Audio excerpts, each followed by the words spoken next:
I wanted to do this live. Actually, I did this live yesterday and I went for a walk because I like walking and doing lives. I like going out in public and stuff, not sitting in the house and doing it. But I like recorded for half an hour and it didn't work. I didn't even notice. So yeah, I suck, but I'm common, so it works out just well, doesn't it? Anyway, this live, not short, this live is about do not weary in doing good. Now, I have a story to tell. So I was doing commercials for my channel because I gotta do something to get people to watch because I try my hardest. Anyway, I was doing commercials and like I help absolutely everybody. Whoever knows me knows I help no matter what, whether you're my enemy or my friend, I'll help. And so I thought, oh, I could ask a bunch of people if they would be in my commercial, not even thinking that some people aren't really into social media or even doing videos for that matter, right? Like, I don't know, pictures are one thing, but a video is another, I guess. But I understand. I didn't understand at the moment, so I was a little bit hurt, and so anyway, I walked home with my wife, and we were walking home from work, and she's like, "You can't expect this of people. You can't do good deeds to expect good deeds in return." And I was like, "Oh wow, that's exactly what I was doing," but I didn't really notice it. But in the end, that's what I was really doing, right? And God gave me a opportunity to fix with these people. Like I wasn't mean or nothing. I was just like, I don't understand why you wouldn't help me, kind of thing, right?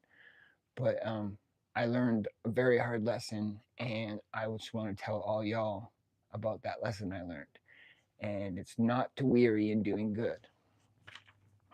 Actually, we'll start with a Bible scripture because that's the best place to start. Galatians 6, verse 9. And let us not grow weary while doing good, for in due season we shall reap if we do not lose heart. I lost heart a little bit in a couple people, and I felt really bad about it. But God fixed it, reproved me through my wife, and I seen what I was doing, and I got new opportunities with those people already to reconnect or whatever, and kind of like just let them know, you know, I'm not hurt over it. It was just I was a little sad, kind of thing. But listen, in life, we will be used. This is fact. I mean, I don't know if you're like me and you get all kinds of texts from Africans and stuff like this. Hi Ramnne, RMNME. How you doing? Sorry if I didn't say that right. I don't know if you're like me, but you get texts from like third world countries about them losing their parents and not having money or food. And it's like, it is heartbreaking, bros.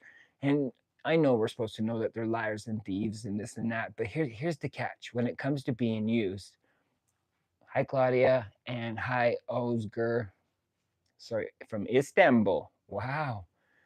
Um, so basically, like when you get these sob stories and stuff, it's like, how can you shrug them off, right? So how I'm looking at it was like with them, I would send money, and like this one African took me for like thousands of dollars. Every sob story that came, I bought, and I went into it, right? But at the end of the day, the Bible says, yeah, there is Jeriel, there's hell. At the end of the day, the Bible says to help the poor, right? It didn't say help the poor if they're Christians or help the poor if they're good. It says help the poor, period. So that's why I kept helping them, right? Just help the poor, help the poor. And I had to tell myself that he's not using me, he's using Jesus, right? And the fact that at the end of the day, he's going to answer to Jesus. I'm going to get the stars for the good deeds, right? Jeriel, there is a hell, bro. You need to really look into the Bible about that, homie. Um, so at the end of the day, I felt I was doing the right thing, even though I knew I was being used, right?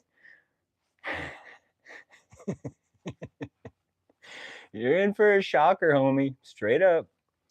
We will be humiliated. You know what I mean? People are going to humiliate us. And we have to learn that they're not humiliating us, they're humiliating our walk, and our walk is the way. The way is to Christ. So they're humiliating Christ. Like we're dead to this world. And we are so dead to this world, and this world hates us and makes fun of us. Like this Jeriel guy, he's mocking hell. You're not gonna mock hell on the end day, bro. Like I'm not even trying to be mean. You're not gonna mock it on the end day. You're gonna be terrified, bro. Yeah, Oscar, heaven is real. So is hell. Amen. So we will be humiliated by people lying to us, using us. We'll be humiliated in our walk here in the world, right? As we walk around and we love our enemies and we do good to those that treat us like pieces of crap or whatnot, right? We're definitely going to get stars in our crown, but the thing is we're not getting those stars here. Here we get a crown of humiliation. They humiliated Christ, humiliated him completely, mocked him, spit on him, did all kinds of stuff to him, right? So if they did that to him, they're definitely going to do it to us, you guys. And this was like a really hard thing for me to comprehend, because I come from a world where if you made fun of me, stole from me, or lied to me, I smashed your face in. Right. And now it's like I gotta love you. I gotta love all these people. I gotta love this. You know what I mean?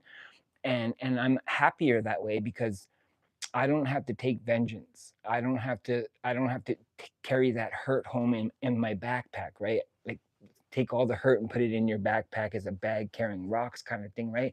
And I don't want to do that, right? Yeah, Kirk, Jesus is Lord. You got it, bro. I don't want to do that, right? So what I do is I lay that at the foot of the cross, and I know he feels my tears. I know he feels my pain. I know he cares, right? And at the end of the day, that's all that's really got to matter, right? So when they humiliate us and they use us, right? They're using Christ, you guys. And I just, some days it's like we're men, right? And we have I like to call it, I have a once a month kind of feeling too, where I'm tired of being used, I'm tired of being lied to. I really want vengeance now, not later. And then my wife has to pull me back out of that kind of rut kind of thing, right? And the way she does it, she uses the Bible against me like a hammer, and it works. It really does work, you guys.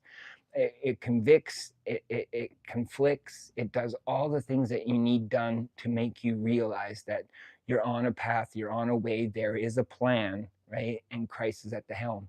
And I love that. I love it very much. So we will be used, we will be humiliated, right? We're also going to be hurt. And that's a hard one. Whether it's a physical hurt or it's an emotional hurt, we're going to be hurt. And I'm just not used to it, right? Or I wasn't used to it. And the scriptures comfort me, and like not wearying to do good. Jesus said in the beginning was the Word, and the Word was with God, and the Word was, absolutely, man. In Genesis 1, Jesus is talking to God when God says, hey man, let's create man in our image. So yeah, Jesus was from before earth for sure. So we will be hurt, and the hurting is got to remind you that you're on a path, that you're really on a path, and you're going to walk this, right? Because if you deal with that hurt with your fists, you're going to lose. If you deal with that hurt with your mouth, you're going to lose, even if you're right. And it took me a long time to realize, but I'm in the right. No, you're not. Jesus said, love your enemies, love those who persecute you and despitefully use you, and all kind manner of things. Jesus said, Jesus said, Jesus said. And I'm just like, that's not fair. But it is. He's got a reason, because those people, he wants them to come to him too. And I'm telling you, this plan is perfect. It really is perfect. It's just we got to deal with it, right? Oh, he's talking to someone else. So we gotta definitely use the Bible when we're feeling like this, because really no one else can really help us when we're getting hurt, because the hurt's inside, and people can't see every inch of inside, but God can. God knows the heart and the mind. He knows it inside and out, and he cares. He cares deeply. He cares about the person that's hurting you, and he cares about you. Now the difference is that person that's hurting you is probably on their way to hell, but you're not. So he cares more about that person that's on their way to hell, because they're going to hell, right? And you're not. So we got to persevere. We got to not weary in doing good, you guys. It's so important, right? So you got to have a thick hide for this walk. And I'm telling you, kind of like when you use a hammer all the time at your job, if you're a construction worker, you use a hammer, you get a callus on your hand, right? And then I mean, sorry, you get bruises on your hand and you get rubbing and it hurts and it hurts and hurts. But after like a couple months of using that hammer every day, you get callus and you don't feel it anymore. I'm a cook and I have a callus for where my knife is, right? So it's like when I first started using the knife, it would totally hurt and stuff. But after a couple months, that rubbing totally made a callus, and that's how our hide has to be, how our heart has to be. We have to be used to it, and we have to be able to defend our faith as well. You know what I mean? When people come at us with false religions, you know what I mean, and all this type of stuff. Like we got Google now, bro, so now we can look up everything. We got scriptures in all native tongues. We can look up everything, you know. So the fact that to know why you believe helps you walk what you believe, right? Because like like I'm telling you, there's a lot of things in the Bible that I don't want to be true, and one of them is tolerating people that hurt you. I don't want to do that, and I'll be completely admitative. I wish that I was allowed to take my own vengeance, but I'm not. So I trust God. I trust Him completely enough to just lay down that old man and to walk in love, right? So people lie, they procrastinate, and they use us. But it's not us they're using or doing this to, it's Christ. They're hurting Christ. And we got to feel bad for them. Night, Oscar. We got to feel bad for them, not angry towards them. And that took me a long time. And like I said, about once a month, I get that feeling, you know, all the crap that's happened in that month kind of builds up and you just kind of just implode on it. And I'm lucky enough to have my wife there to constantly use the Bible as a hammer on me to say, listen, this is the walk, this is the way, this is your faith, this is the reason that you do it. So it's not just telling me not to do it, it's using scriptures to kind of lay out the plan why not to do it. And it's so hard sometimes. But guys, I'm telling you, push through because the morning is completely different. The anger that you feel at night when you go to sleep and you wake up in the morning, it's not there anymore, right? It's just gone. And so that's it. That's why he wants us to push through. I believe the saying goes, the night is far spent and the day is at hand. But there's joy in the morning, you guys. I'm putting two scriptures together here, but there's joy in the morning that you didn't slip, that you didn't hit anyone, that you didn't tell them off, that you didn't do these things so you have nothing to feel guilty or bad about the next day. And so many times I woke up the next day after telling someone, which I knew I was completely in the right by telling someone what you did was creepy and wrong or just horrible, blah, blah, blah. I'm the one that woke up feeling bad because I shouldn't have did that. Because at the end of the day, when I tell them off, or if I was to beat them up, if I was to do these things, if they decided to change down the road, they would never come to me about it. They would go to someone else, or they wouldn't bother because they'd say, "Well, I remember that one Christian, and his Bible said, don't be violent and don't take vengeance, but yet he did it to me. So Christianity is hypocrisy. So I'm not going to bother." And I'm supposed to be a representative of Christ. And by doing something like that, I would make Christ look like a fool or his words are contradictory. And I don't want any part of that. I just don't. I absolutely love him. And all the things I don't understand, I will understand if I get to heaven. And I want to get to heaven so bad. So I'm prepared to not take vengeance. And this video is about not being weary about doing good because I wearied and I questioned why these people wouldn't help me with my commercial. You know what I mean? So I felt really bad about it. And then my wife totally just brought me back up. And then it was really cool because the next day that I woke up, he gave me an opportunity with one of them. And there was a whole reason. Anyway, they gave me an opportunity with one of them, and we're back to being homies. And I know the other one that that I told this wasn't cool or whatever. I didn't really appreciate it, or you don't love me. I know for sure that that door is still open. So God kind of like in hindsight knew I was going to screw up, but yet set it up so that the door was still open and I didn't burn that bridge. But this video is for people that do burn those bridges. Don't. It's not worth it. It's not worth it to be right. It's not worth it to get vengeance. It's not worth it at all. And I really did have to learn that the hard way for the longest time. And I don't want to be that way. And I know most people don't want to be that way too. So take it from me. Being right's not important. Going to heaven is with those people. All right. Don't burn a bridge because of pride. You can't expect a good deed for a good deed. I do so many good deeds and they were for Christ. They weren't for that person. The old me wouldn't have done any of these good things for anybody. They did it because, I did it because I love Christ.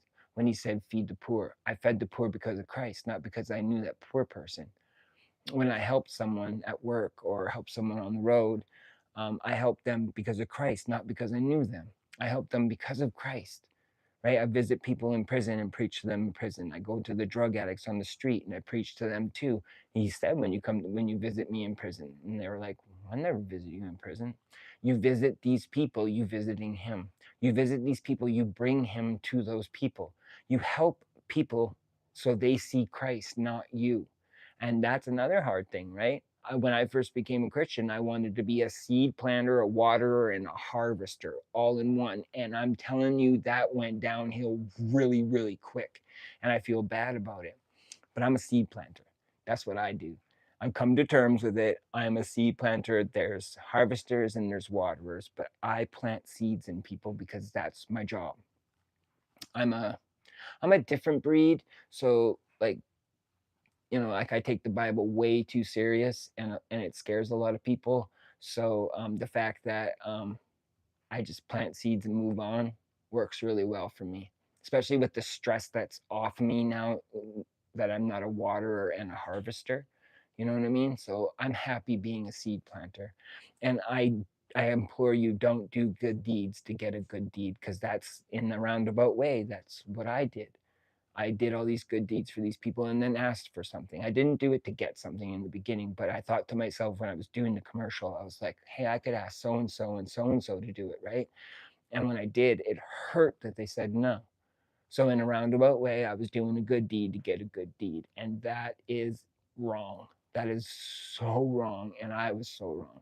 Thanks, baby, for telling me that. You know what I mean? And thanks for using the word to smack me around a bit, because, I need it now and then. I'm not near Sister Lords. Or maybe I preached to her at one point. Remember, we give up the stars in our crown for earthly favor. When I'm trying to get something back from what I've done, when I do good things and I try and get something back out of it, I'm giving up my earthly star my heavenly star for an earthly favor, which is crazy, you guys. It's absolutely crazy. Why would I trade anything here for anything there? Think about this too. It says we're going to drop our crowns at the foot of Jesus, right? So for every star that I put on that crown while I'm down here, that crown's going to be heavier, and it's all for the glory of Christ. And that's exciting. It's not exciting here because it's not tangible and you don't see it or hold it or have anything from it, right? But the fact that we're going to take it off our heads and we're going to put it at his feet and say it's all for you, boss. He's going to be like, well done, good and faithful servant. And I'm just like, yeah. That's what I want. I want to be the good and faithful servant, because I haven't been. I found Christ when I was 30. So I lived a terrible life. And I mean terrible. You can go onto my page and go back and look at the testimony. It was one of my first videos. And I was a gross, gross drug addict, drunk, violent thief, and liar. I was terrible. And what he did with me was amazing. So I want to fill that crown up for him, right? And like I said just a little while ago there, I was trying to be a seed planter, a waterer, and a harvester. And that's just crazy, right? Lord's Champion said, I also found Christ at 30. Not so bad. Well, that's fair. I'm glad. Like, I look at people that grew up in Christian housing and found God when they were 12 or 17 and stuff, and I think they're lucky. They didn't have this life of sin, the drugs, the needles hanging out of their arms, the bottles on the floor, the endless girls that you don't even remember their names. They don't have these memories in their heads, right? Like, I destroyed my body. Like, look at this. It's everywhere. Like, I destroyed my insides and my outsides because I didn't. And I'm telling you, I look back with hindsight, and he did try to reach me so many times. And I just shrugged it off. Jesus is a joke, just like the tooth fairy and Santa Claus, right? But how many times he tried to reach me, I can't believe it. But I'll tell you another thing hindsight told me was every time that I should have died and I didn't, I know why now. Because he knew that I was going to work. I was going to work for him. And I work for him. I love him with my whole heart. And homies, I stand in the grocery stores, I stand in the prisons, I stand in the back alleys, and I claim Christ with confidence. And I do it by myself. I'm not scared. I am not made of glass. I'm not scared. And so, like, I love that. So I love the fact that I lived a terrible, terrible life because I constantly thinking about all this evil stuff I did and how I want to work for the kingdom now. You know, I'm kind of like Mary Magdalene. I love much because I was forgiven for much, and that is just so cool, right? Like when you really think about the fact that her character was a prostitute, right? And she, when Christ said that she loves much because she was forgiven for much, it's because she lived such a sinful life, and I did, and that sinful life made me who I am today. It made me be able to look at the life, at the world through different lenses, right? And I got bad eyes, but I can look at the life through different lenses now, and I know different. So we are giving up our stars and our crown for earthly favors if you're trying to do good deeds to get something. So I implore you guys, don't do good deeds to get something, do good deeds to get Christ's name on that person's heart, right? Um, Putting people in their places, even when you're right, makes you and Christ look bad. And this is so true. So many times that I knew I was right. I was in the right, and I told these people, you know, you're wrong, you're bad. What you did here was evil. That's gross. You're gross. Blah blah blah. All this stuff that I said and did, I was making Christ look bad because I was sitting there judging these people instead of trying to bring them to the love of Christ, right? Because then Christ and the Holy Spirit convict them and judge them. I don't. I just think I gotta point them in that direction.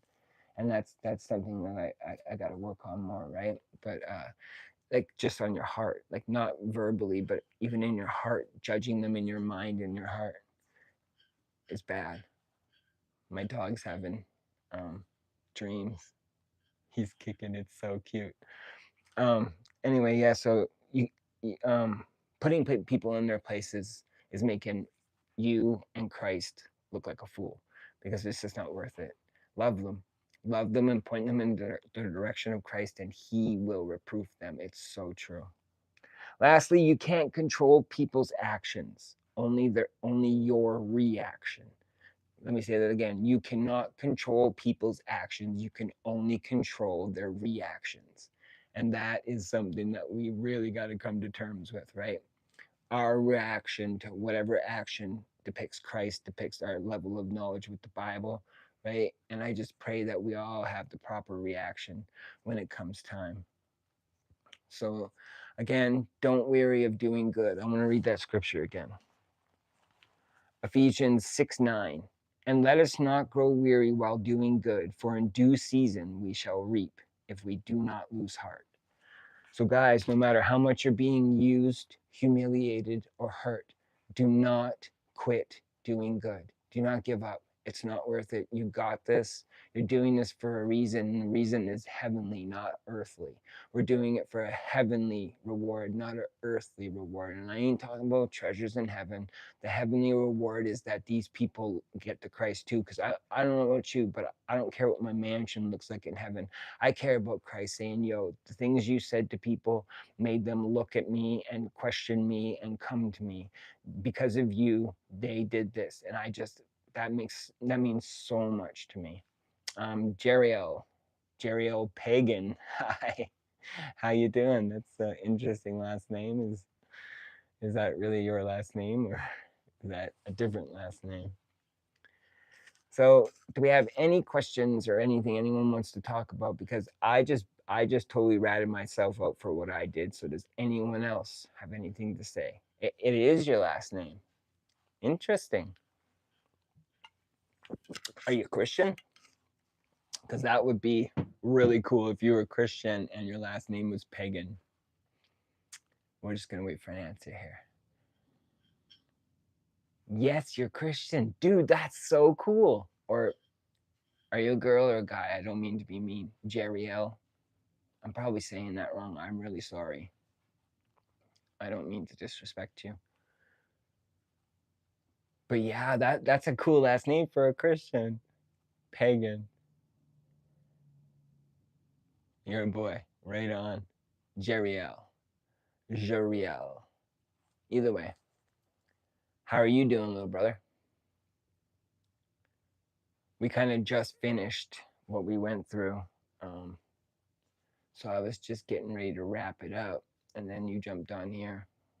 I like interacting with people on here because it's like I can have a topic, but when people jump on, then we could talk. Do you remember? Do I remember you? Should I? Jerry L. Pagan. Name doesn't ring a bell. Can you refresh my memory?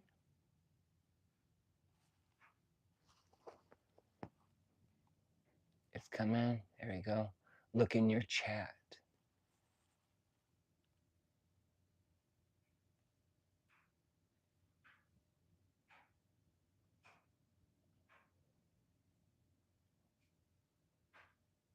Womp womp. Hell no. Hell. Oh yeah. There's no hell. All right, well, why don't we finish this off with talking about how you think there's no hell? Where do you get that? You're a Christian and you don't believe in hell. Am I getting that right?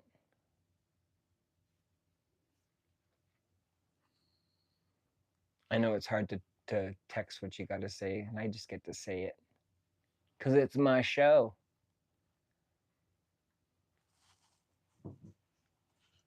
Oh, you're leaving. Okay.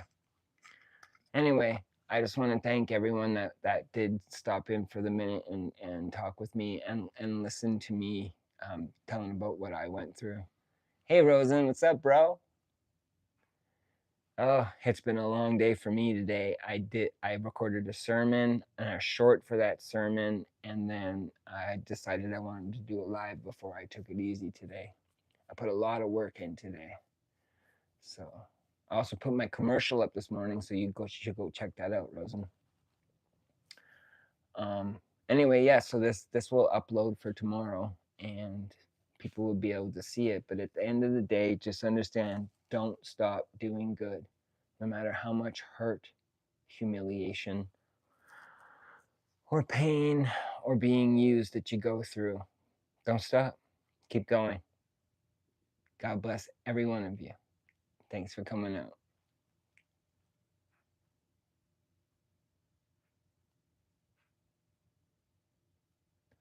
Oh, there's a Susan here saying hi.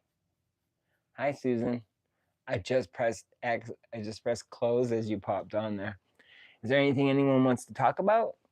I'll keep going if we got something to talk about because I pretty much did my whole message. So, oh, we got someone from Iran on here. That's cool, and it's got cool writing too. And Gorlock says hello. Hello, Gorlock. The Hybro from Iran didn't have a name. It just says Hybro from Iran, which is cool though. It's like in Iran right now. I live in BC, Canada, and it's hot right now, but I imagine Iran's always hot, eh? Yeah. What's my name? The Common Plowboy. Visionary Star. Who made the art in the back? Actually, that's cool. That's cool. My boss had that hanging in his garage, and I went over and visited one day, and I was like, "Yo, that looks like the painting at the beginning of one of the Narnia movies." He's like, "You like it? You can have it." And so I took it, and hung it in my Bible room. I thought it was cool. Yeah. So I don't know who made it, but whatever, right? It's still cool. It's all like oceany. Omid, that's your name? Nice to have you on. Thanks for visiting. Where in BC? The mainland? Okay, so Kamloops, I live an hour away from Kamloops, which is 5 hours north of Vancouver. So that's probably the best I could get with that kind of thing. So I'm halfway up. But we are moving to Victoria soon, so be prepared, Victoria. Here comes the Common Plowboy. Oh, thanks, Omid. I love you too. Definitely. Gray, do I remember you? No. Want to refresh my memory though? Listen, I used to do a lot of drugs, right? And since Christ, he's like totally stopped everything and cleared me up and stuff. But it's like my brain doesn't hasn't got back to working yet or something. I guess it's gonna take a lot longer. I guess I don't know, but I don't remember you. Oh, Visionaries in Victoria. Well, I'll have to have you on the show when we move down there in May. I am Dancing Channel. Dancing Channel. I'm gonna need more than that, Gray. Did you change your name from the dancing guy that was on my first one of my first lives, and he was commenting about another guy? They were talking about a gaming site, I believe. I'm not sure. This is cool because I do another live with one of my homies, and she's like, we have to do it for 1 hour and 1 hour only. And I'm like, oh, and it's like people started talking at the end of that one, and we had to like turn it off and stuff. That's like, I dig this that I got to give my message, and now we just get to talk. Stay sober and strong, brother. We believe in you. Thank you. Thank you. It's been so hard. Uh, Omed says his English is not good, but it's good enough. I understood what you're saying, Omid, for sure. Gorlock, yeah, man. Drugs were a hard thing to quit. Drugs were awesome. I loved drugs so much. And then it's like, even when I became a Christian for the first 10 years of my Christianity, I kept smoking weed. I was like, I stopped everything. I stopped lying, cheating on my wife, stealing, and beating people up and drinking. But I was like, oh, weed keeps me calm. Weed keeps me calm. That was just like the bad idea, man. It just kept me dormant, is all it did. I was a hypocrite, right? So absolutely staying sober is the way to go in. I just feel so good. I really do. I never thought I would say that straight up. Never thought I would say I feel good being sober, but I do feel good being sober. I love it. It brings joy to my heart, and I know it made Christ happy. I know it did because I love drugs. Drugs were a hard thing to get rid of. Rosen knows what's up. Yeah, he does. He knows me outside of YouTube. Yep, you're Dan. I remember. I'm pretty sure I remember you, Greg. You were talking with another kid about one of the gaming sites or whatever, right? Am I right? Tell me if I'm right.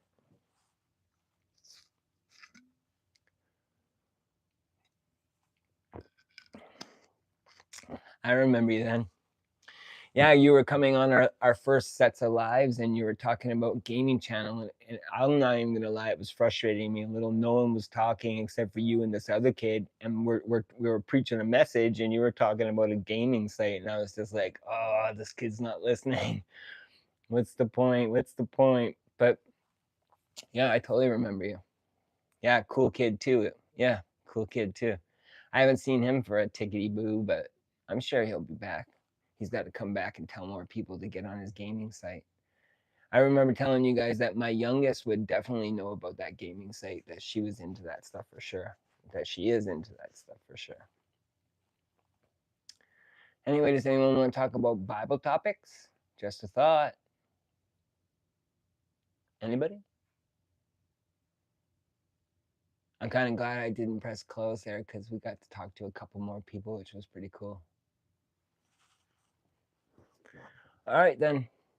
If everyone is done talking, Gray, thanks for coming in. Omed, thanks for coming in. Who else did I want to thank? Uh, Gorlock, I'm glad you came on there too. And Susan, it was really good hearing from you. Thank you so much for getting on there. And Jeriel, thank you for coming on. I appreciate you guys. This was fun. Now I am done for the day. I'm going to relax and just enjoy the rest of the day off before I got to go to work tomorrow. I don't want to go to work. Could you imagine? Anyway, bye everyone. Thanks for coming.